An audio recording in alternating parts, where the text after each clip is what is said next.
Et si la bataille décisive ne se jouait pas au bruit des armes, mais dans l'ombre, où chaque silence est une menace? Dans la nuit du 27 septembre, Odessa reposait, inconsciente que son avenir se scellait loin de ses quais éclairés. Sur une route perdue, un convoi de camions massifs avançait à pas de loup, transportant de précieuses armes venues de l'Ouest. Chacun de ces véhicules était un souffle d'espoir, attendu pour faire pencher la guerre.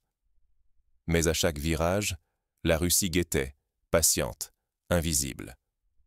Aucun échange radio, aucun clignotement ne lui échappait. La cible, déjà repérée, roulait vers un piège tissé avec une minutie glaçante. Sans un coup de feu, sans un cri, l'embuscade se referma. L'air vibrait de tension, de cette menace muette qui déstabilise autant qu'une explosion. Cette nuit-là, l'équilibre du front sud vacilla dans un silence assourdissant. Ce n'est pas seulement un convoi qui disparut, mais la certitude même de la sécurité et des alliances. Comprendre comment s'est jouée cette opération fantôme, c'est mesurer la fragilité de tout ce que l'on croyait solide. Plongeons ensemble dans cette nuit où, sans bruit, l'avenir d'Odessa, et peut-être bien plus, a basculé. Mais qui était vraiment derrière cette embuscade silencieuse? Et comment ont-ils réussi à frapper sans laisser de traces?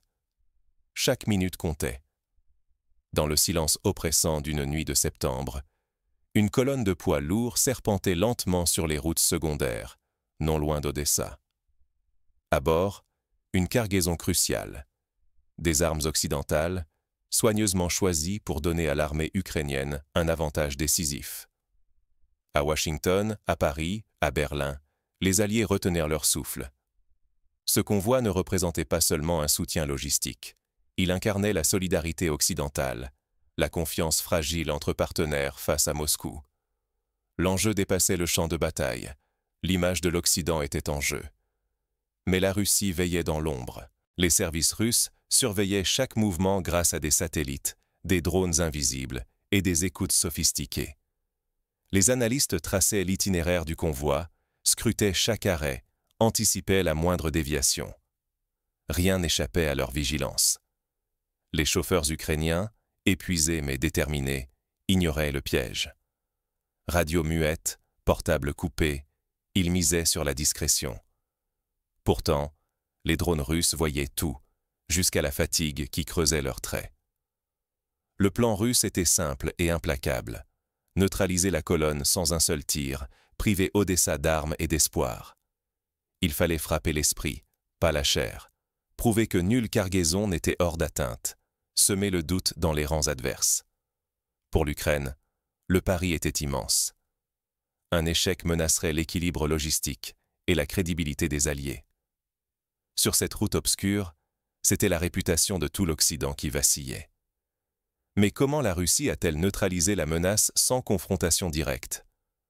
La réponse se cache dans l'ingéniosité et la précision d'une opération secrète. Voici comment tout a basculé en quelques heures. Quand la technologie remplace les balles, le champ de bataille devient invisible. Tout commence par une traque fantomatique. Des brouilleurs russes saturent l'air, des drones patrouillent en silence, et des hélicoptères rôdent hors de vue. La colonne ukrainienne avance, inconsciente qu'elle s'engage dans un piège où chaque geste est anticipé. Brusquement, la fatigue pèse. Les communications s'effondrent d'un coup. Plus de radios, plus de GPS, plus de contacts. Les moteurs ronronnent, les écrans clignotent dans le vide, et la nuit, trouée par les projecteurs des drones, se peuple de menaces invisibles. Puis, l'attaque frappe sans tir. Un déluge de bruit blanc, de flashs aveuglants et de messages dans plusieurs langues inondent la colonne. Les conducteurs, isolés, comprennent qu'ils sont piégés, incapables de se coordonner ou de résister. Le silence des réseaux étouffe tout espoir de riposte. Rapidement, la colonne est fragmentée. Des groupes russes, équipés de visions nocturnes, encerclent chaque section sans un mot. Les caisses d'armes sont repérées, sécurisées, puis déplacées selon un plan minutieux, sans qu'une seule goutte de sang ne soit versée. Aucune perte humaine, mais un choc psychologique immense, la certitude que la technologie peut, en une nuit, paralyser une logistique entière. Les Alliés réalisent leur vulnérabilité face à un adversaire qui contrôle chaque pixel du champ de bataille. Au matin, Odessa découvre que le véritable butin n'est pas matériel, mais moral. La confiance vacille, les conversations s'emplissent de peur, et la rumeur d'une défaite invisible s'insinue partout. Mais ce n'est qu'un début. La Russie s'apprête à exploiter cette faille, testant jusqu'où la peur et le doute peuvent désarmer un adversaire même bien équipé. Lorsque la vérité se dissout dans la nuit, c'est tout un peuple qui chancelle. À l'aube, Odessa s'éveille, engourdi par l'absence. Le convoi tant attendu a disparu, sans explication, sans un mot officiel.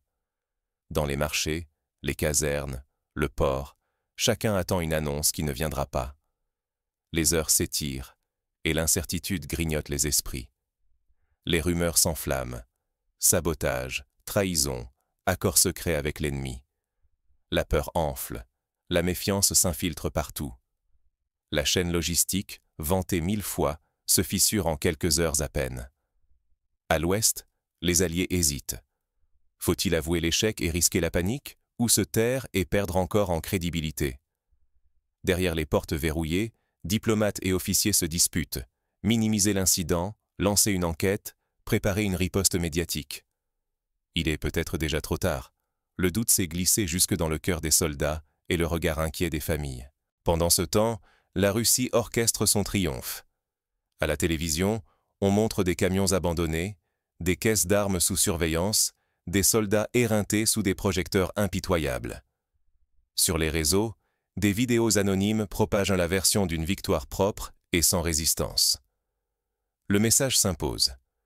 La sécurité ukrainienne a failli, l'Occident n'est pas invincible, Moscou domine la guerre psychologique. Le choc provoque un effet domino à Odessa.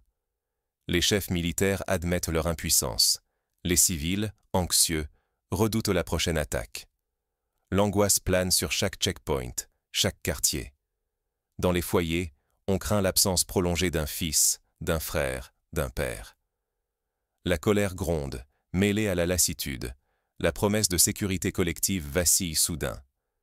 Si la confiance s'effondre, ce n'est pas seulement Odessa qui chancelle, mais tout l'équilibre de la région.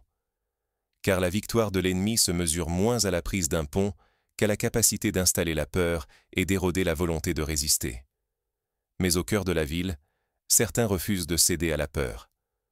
Dans l'ombre, des voix s'élèvent, prêtes à rallumer la flamme de la résistance.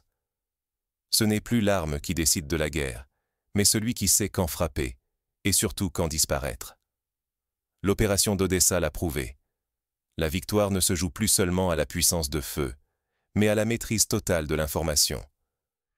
Les Russes ont combiné interception, brouillage, surveillance par drone et manipulation des communications pour neutraliser un convoi entier sans tirer un seul coup de feu. Savoir capter, décrypter et paralyser l'information adverse suffit à renverser le cours d'un conflit en une seule nuit. Mais la technologie n'est qu'un outil. Le vrai champ de bataille, c'est aussi le moral. La nouvelle arme invisible, c'est la peur, l'incertitude, l'isolement psychologique qui désagrège une colonne sans même l'approcher. Désormais, il s'agit de briser la cohésion, d'épuiser l'ennemi avant qu'il ne comprenne ce qui se joue. Derrière ce succès, il y a aussi un art nouveau de la logistique. Acheminer des renforts sans être détectés, camoufler les itinéraires, anticiper les pénuries, tout cela exige d'abandonner les méthodes héritées. Les adversaires du présent brouillent les signaux, interceptent les messages, détournent l'attention au moment clé. Même le ravitaillement devient un champ de bataille invisible. Enfin, la guerre de l'information a frappé cette nuit-là. En quelques heures, la disparition du convoi a ébranlé la confiance des Alliés, semé la panique dans les états-majors et permis à la désinformation de s'engouffrer.